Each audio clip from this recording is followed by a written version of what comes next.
الحمدللہ وکفا وسلام علی عبادہ الذین اصطفى اما بعد فاعوذ باللہ من الشیطان الرجیم بسم اللہ الرحمن الرحیم۔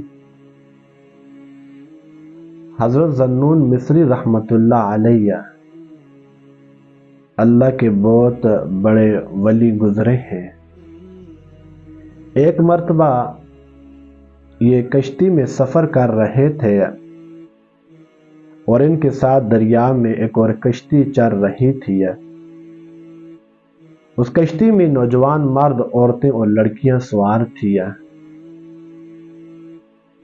اور یہ کچھ کشتی کے اندر کھا رہے تھے، پی رہے تھے اور آپس میں ہنسی مذاق بھی ایک دوسرے سے کر رہے تھے، اور ان کی آوازیں بلند ہو رہی تھی۔ ان کی عادات سے یوں لگتا تھا یہ آوارہ قسم کے لوگ ہیں، اوباش قسم کے لوگ ہیں، کیونکہ انہوں نے گندی محفل سجائی ہوئی تھی کشتی کے اندر۔ جس کشتی کے اوپر حضرت ذو-النون مصری رحمۃ اللہ علیہ سوار تھے،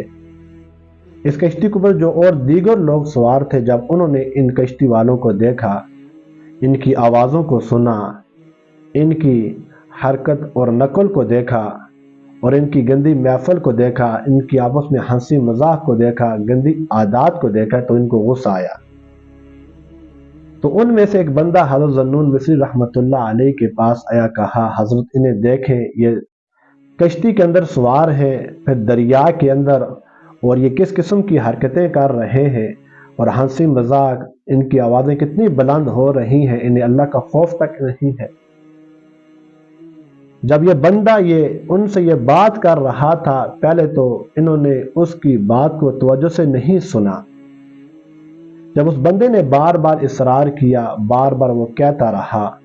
کہ آپ ان کے لیے بد دعا کریں، ان کی کشتی یہاں ڈوب جائے، ان کا نام و نشان ختم ہو جائے، تو حضرت ذو-النون مصری رحمۃ اللہ علیہ نے اس کے بار بار کہنے پر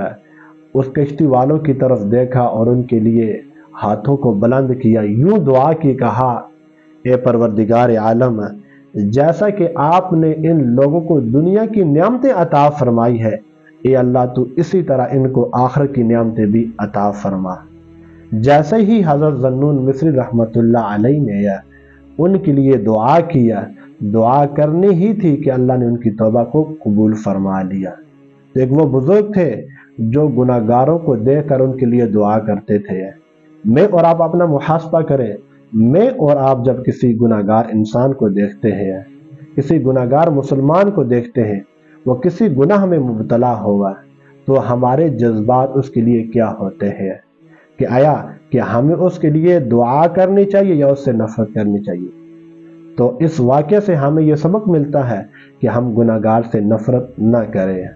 تو اس کے لیے دعا کریں کہ ہو سکتا ہے کہ میری اور آپ کی دعا کی وجہ سے اللہ اس کے کائے کو پلٹ دے اور وہ اچھے معنی میں دین اسلام کے مطابق اپنی زندگی گزارنا شروع کر دے۔ اللہ سے دعا ہے کہ اللہ ہم سب کو